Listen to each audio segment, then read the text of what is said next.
हाँ, तो तालाब में हमारे आदिवासी लोग मछली पकड़ने में जाते, एक तो जाली का उपयोग करते, जार का उपयोग करते हैं, या फिर वो गिर का उपयोग करते।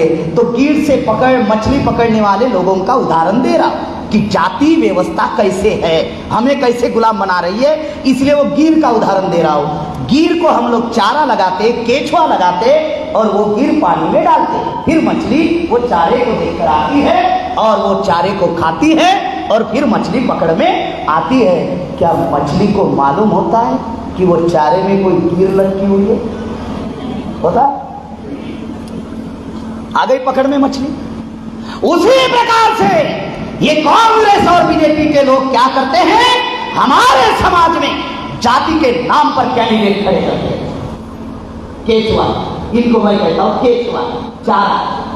आप बोलते विधायक, सांसद, बाबा साहब ने कहा ये दलाल और भड़वे, मैं कहता हूं ये केचुआ। आपकी जाति की संख्या उस एरिया में जितनी होती है वो केचुआ को खड़ा कर देते।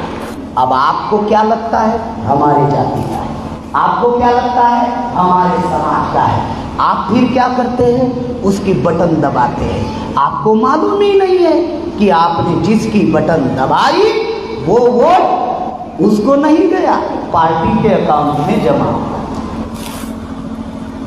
आपको मालूम ही नहीं, जैसे मछली पकड़ने के लिए चारा का इस्तेमाल कर रहे हैं, उसी प्रकार से आपको गुलाम बनाने के लिए हमारे प्रतिनिधियों का, हमारे नेताओं का जाति के नाम पर उसको टिकट देते हैं और वो चारा आपके सामने दिखाकर, वो केचुआ आपके सामने दिखाकर आपका वोट लेते हैं। आप वोट अपने जाति का, अपने समाज का करके देते हो, लेकिन वो वोट ब्राह्मणों को मजबूत करता है। कैसे?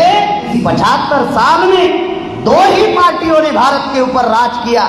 एक है कांग्रेस जिसने 55 साल राज किया और दूसरा है बीजेपी जिसने 20 साल राज किया। 55 और 20, 75 साल।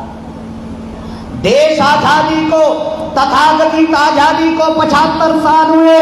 बीजेपी ने 75 साल का अमृत महोत्सव मनाया। अमृत महोत्सव क्यों मनाया? क्यों मनाया? क्योंकि भारत की जनता 75 साल में सवाल खड़ा नहीं करनी चाहिए। इस देश में 75 साल के तथाकथित आजादी की समीक्षा नहीं होनी चाहिए कि 75 साल में आपने जनता का कितना विकास किया, आपने आदिवासियों का कितना विकास किया। क्या 75 साल में आदिवासियों को 5वीं 6वीं अनुसूची क्या अमल में लाई? क्या 75 साल में आदिवासियों को रोजगार दिया, शिक्षा दिया, नौकरियां दी? क्या आरक्षण उनका सुरक्षित रखा? क्या उनकी कला, सभ्यता, संस्कृति सुरक्षित रखी? क्या जल जंगल जमीन सुरक्षित रखा? ये समीक्षा 75 साल में होनी चाहिए थी। ये समीक्षा ना हो, इसलिए घर घर तिरंगा, हवा में उड़ा दिया आपकी समीक्षा। घर घर तिरंगा। पहले आपने क्या किया? घर घर मोदी। उनको मालूम था साला ये फार्मूला ज्यादा काम का है, तो घर घर तिरंगा। किसने घर घर तिरंगा पहुंचाया? जिसने तिरंगा जलाया और जिन्होंने आरएसएस के हेडक्वार्टर पर कभी तिरंगा नहीं लहराया, उन्होंने घर घर तिरंगा पहुंचाया, ताकि आप लोग सवाल खड़े ना करो। किसको? वो केचुआ को, वो चारा को। आप सवाल खड़ा ना करो कि 75 साल में आप लोगों ने क्या किया। अभी तक हमारी समस्या का समाधान नहीं हुआ।